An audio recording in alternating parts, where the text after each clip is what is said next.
Quiet, please. Quiet, please.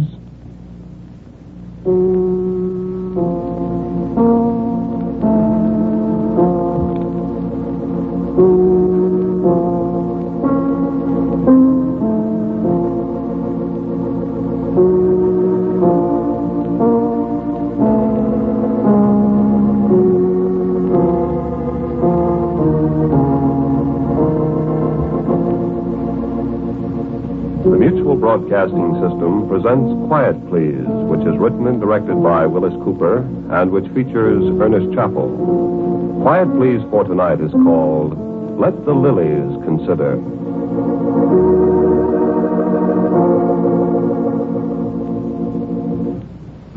Yes, I quite understand.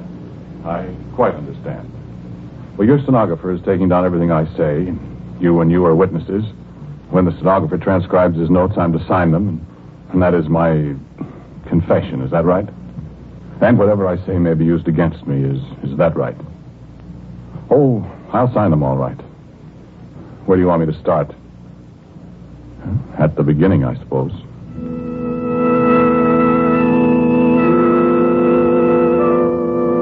All right. For your record, my name is James R. James. Roderick. 41, third-generation American college graduate. UCLA, University of California, Los Angeles. No occupation. No, not unemployed. No occupation.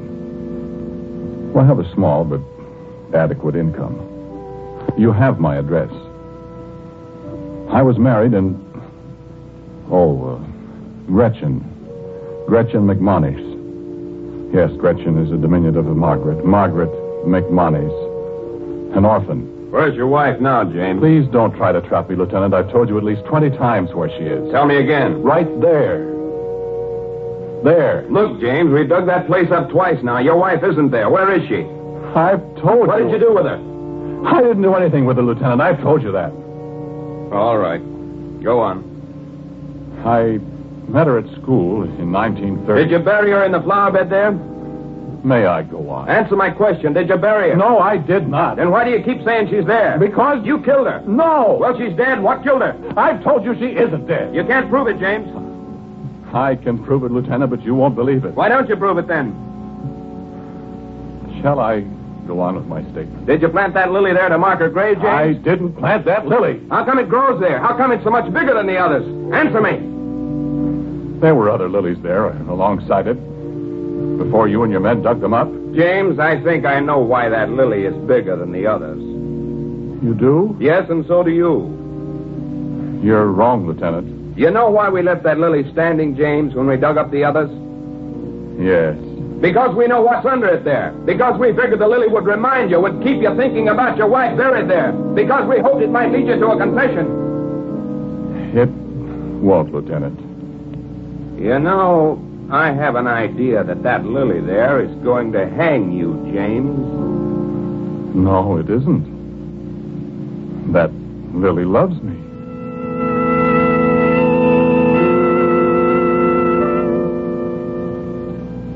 Consider the lilies of the field, how they grow. They toil not, neither do they spin. And yet I say unto you that Solomon in all his glory was not arrayed like one of these. What are you talking about?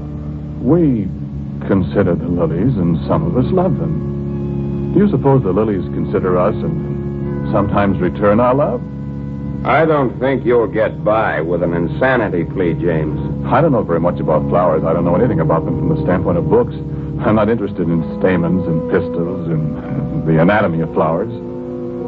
Well, I'm interested in their souls, in their souls.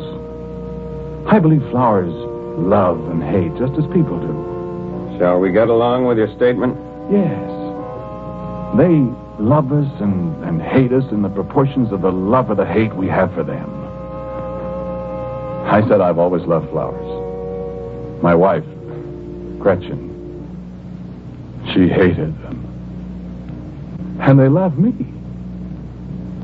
Gretchen? You know, James, I declare I think flowers don't like me at all. I can't do a thing with them. You'll learn. I'll show you how to handle them. I don't think I want to handle them. James, must we have so many flowers? Why? I like them, dear. But so many of them. Well, I haven't anything else to do but raise flowers. I know, that's what bothers me. I don't like to see you wasting all your time puttering around flower beds every single hour. Goodness, I think it's just kind of wicked, James, when there's so many other things you could be doing. Aren't you happy? Of course I'm happy, but I could be happier if I didn't have to compete with a lot of silly flowers. Well, I don't think they're silly. Besides, there's so many lilies. Well, they're so beautiful. They're so depressing. I love them. That's what bothers me, James. Why? Well, I'm jealous of them, James. Gretchen. James, you do love me more than you love the flowers, don't you? Isn't that a pretty foolish question? James, What? look. Look at the lilies. Well, what do you... Look at them. They're listening. They're waiting to hear what you say.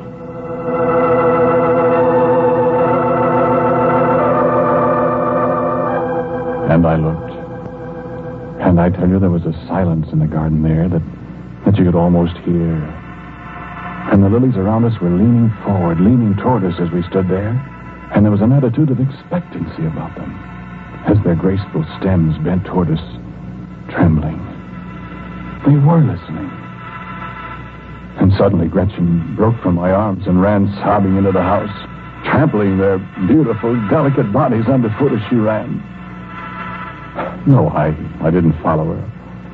I stood for a long time in the twilight, considering these lilies of the field.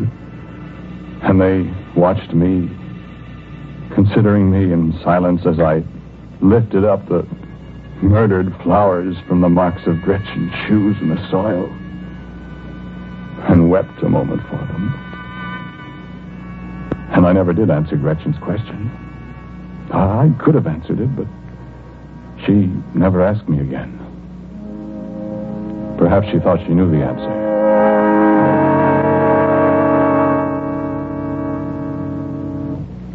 So that's why you killed her. Because you thought more of the flowers than you did of her. I didn't kill her. Go on. I did love Gretchen. I love her now more than I ever did. It sounds as if you did. We were very happy for a long time that winter. There are no flowers in the winter, and she had no cause to feel neglected. It was very pleasant here in the house. But the spring came, and the buds appeared on the trees, and one day she brought up the subject again. James, what about the flowers this year? I'm going to start on the gardens tomorrow. I wish... Wish what, darling? Do we have to have the flowers again? We don't have to have them, but I want them. It's been so nice all winter without them. I've missed them. I'd hoped you'd maybe forgotten them, James. Forgotten them? My darling, I don't believe I could live without them. If they all died, what would you do? I don't know. Would you die? Well, what are you talking about, Gretchen? I'm being very foolish and very silly, James, but I don't want the flowers. I hate flowers. Now, dear. I hate them. You mustn't say that, Gretchen. They'll hate you. That's just what's the matter. You've let those flowers become an obsession with you. You've begun to feel that they're alive, that they have feelings. You're letting these things take you away from me, and I won't have it. Gretchen, you're being... I said I was being silly. I know I am. But it's the truth just the same. Oh, we could do so many things this summer. Go to so many places. But I don't want to go places, Gretchen. You did before you went so crazy over flowers. Over those horrible lilies. Darling, they're so beautiful. You used to say I was beautiful. Well, you are. But not as beautiful as the lilies. Am I? Why, dear, you're like a lily yourself. Your skin is so white, your yellow hair, and that green dress. Don't you compare me with one of those things. Do you hear me? I'm not like a flower. I'll never be like a flower. Dear, please, don't... James, do you know what I think? Sometimes I think there's something wrong with your mind. Sometimes I think you're a little crazy. Do you realize that I'm your wife, do you? Or do you think you're married to those flowers? I won't have it. You've got to choose between those dreadful flowers and me.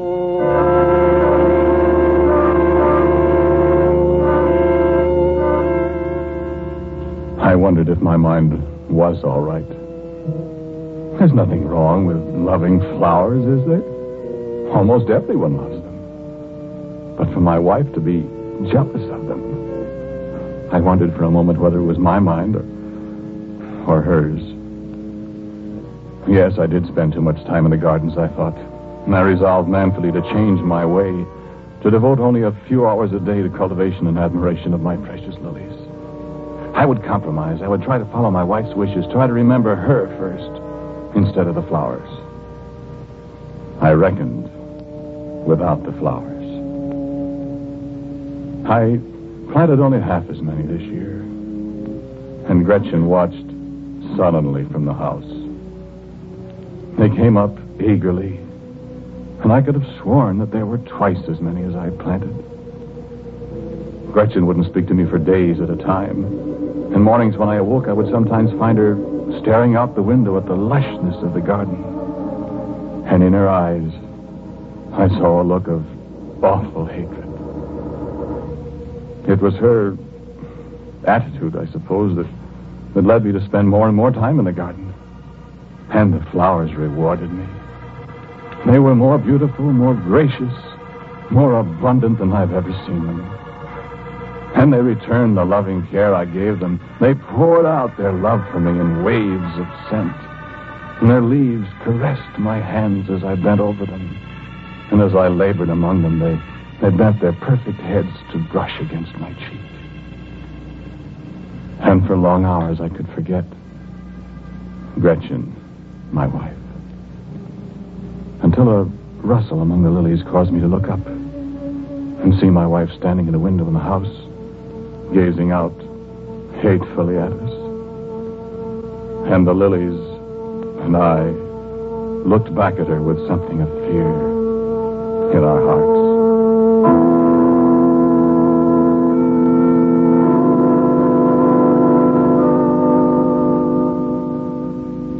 And the garden grew and flourished beyond my fondest hopes. Slowly, I came to the realization that my garden of lilies was increasing in size. That there were hundreds more than I'd set out in the spring. And I smiled on them happily. And the lilies smiled back at me. The lilies loved me. But there was a summer night and a full moon. And I sat on the porch alone and dreamed of... What did I dream of? There was a voice. A murmurous voice above the little breeze in the garden. And the voice was without words. And yet it was the voice of a loved one. Of a lover. And it spoke to me sadly. Caressingly. In sounds that did not need the form of words. And I sat there, alone in the darkness, and listened. And at last the words came.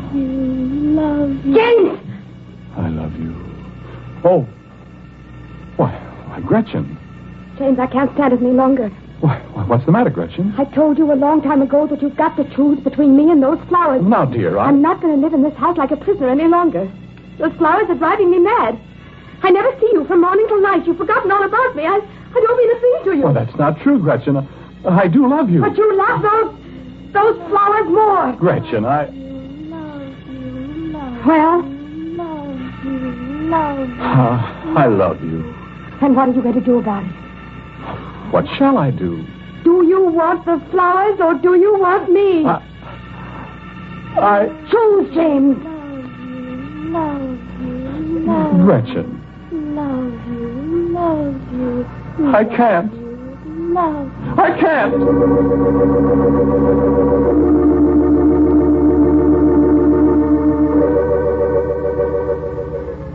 And Gretchen turned away without another word and went into the house. I could not move. The chanting in my ears had become a hypnotic lullaby now. And my eyes closed, and I think I slept. And then suddenly I was awakened by Gretchen's shrill laughter somewhere and the flaring of a brilliant light.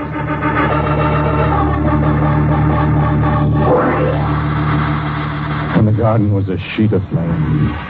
Among the lilies, Gretchen dashed with a great torch she'd fashioned of a broom soaked with kerosene.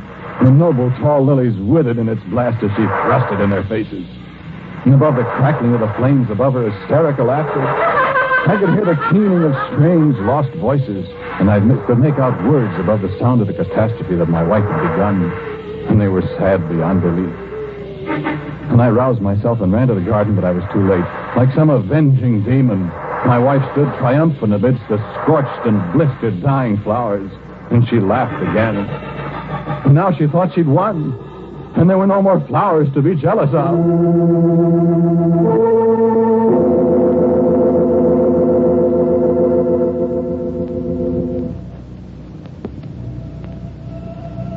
And when the sun rose in the morning, I went sadly out of the house to contemplate the miserable remains of my loved ones. It was as if nothing had happened in that dreadful night. The lilies that I had last seen, smoldering in the moonlight, had raised their smiling heads again, and there was no sign of fire about them. And listen to this, you who refuse to believe that flowers, too, live and reason and love. There were thousands more lilies now than had been the night before. They had burst the bounds of the garden, and they extended halfway across the graveled walk that bordered the garden. And from the house came the despairing sobbing of the woman who had tried desperately to destroy the flowers that loved me.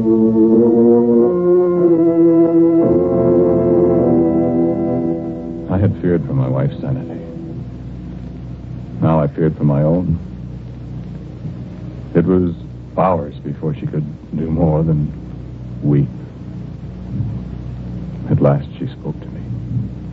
James, I'm going to leave here. No, Gretchen. I've got to. I didn't believe, but I won't let you go. you don't love me. Why should I stay? They've won. They'll never forgive me. They'll kill me. No. James, I want you to listen to me. I love you. I'll always love you. I love you, Gretchen. But you love the flowers more than you do me. No, I don't. You don't mean that. I mean it. But it's no use. They love you, James. They're going to have you. I tried to destroy them, and they can't be destroyed. If I don't get away from here... I can't let you go, Gretchen. I love you, James. Stay. What if I do stay? I'll die. They'll have you. No. They hate me. Gretchen. They love you. What can I do? Well, I don't know, but... You can't fight them. You won't fight them. I know I can't fight them. They love me. And I love you, James. It's too late now to choose. I won't let them have you. I love you. Look at the window. I looked at the window. Outside stood another lily. There had been none there before this morning. There it stood. And as I raised my head, I could see more and more of them all the way across the lawn, overflowing the garden walls. Thousands of them, each with its flower cup, turned toward the house, each one listening. And I turned back to Gretchen, miserable and afraid. She'd risen from the bed and was standing before her dresser. Gretchen, I called, for I knew what was in the second drawer of that dresser. There's no other way, James. Put it down, Gretchen. We'll think of a way. There's no other way. I don't know how this has happened, but I believe now. I believe they love you, James, and they hate me. Gretchen, no. Put it down. No, James. This is the way out. It's the only way out. I won't let them have you. I won't give you up. Then she raised the pistol until it pointed straight at my heart. And I said once more, no, Gretchen. It has to be this way, James. And then I'll go out and give myself up to them. Darling, I love you. I must have lain there for a long, long time. At last my eyes opened, And it was dusk again, and I struggled to rise. My side pained horribly. And it was a long time before I could reconstruct what had happened. And I lay there thinking and wondering, what had happened to Gretchen? Was I to die here alone? Was she dead too? Love you, love you. And then I heard the voice again. Love you, love Gretchen. you. You will not die. Gretchen has not died. We love you. We want you to be happy. You love Gretchen. Gretchen lives. Gretchen loves you. And I drifted away again into the gathering darkness, with the voice Love you. still ringing in my Love ears. you. Love you.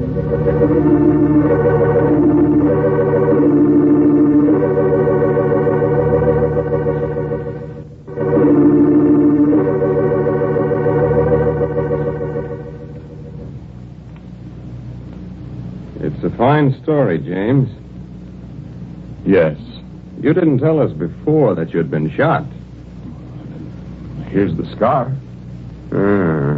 Yeah. What became of your wife? That's a remarkably beautiful lily there, the big one. The one you couldn't remove when you were digging. Well? Gretchen was gold and white like a lily. Gretchen's green dress was the color of leaves. What are you trying to tell me, James? Do you see something on the stem of that lily, Lieutenant? Where? Just below the flower. Let me see. It's a ring. Our wedding ring. How'd it get there? Gretchen. What? I told you she was here with us. Darling? Love you. Love you. Love you.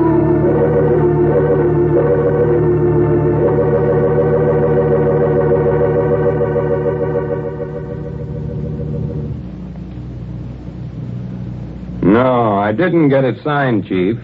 There wasn't anybody there to sign it. I'm telling you. I heard the voice myself. It kept saying, love you, love you, love you. That's right. We looked around to see where it was coming from, and when we turned around again, James was gone. I don't know. All I know is there were two lilies there now, close together, great big ones. And they looked as if they had their arms around each other.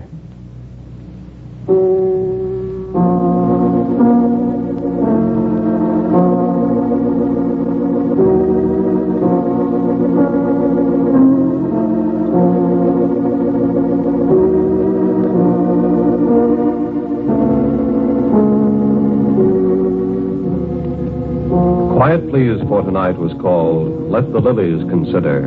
It was written and directed by Willis Cooper. James, the man who spoke to you, was Ernest Chappell. And Kathleen Cordell played Gretchen. The voice of the Lillies was Peggy Stanley, and James Bowles was the police lieutenant. As usual, music for Quiet Please is played by Albert Berman.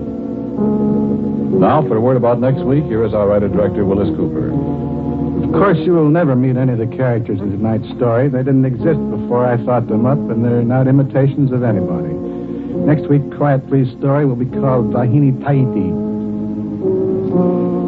And so, until next week at this time, I am quietly yours, Ernest Chappell. Quiet Please comes to you from New York. And was transcribed earlier from Eastern Mutual for this presentation.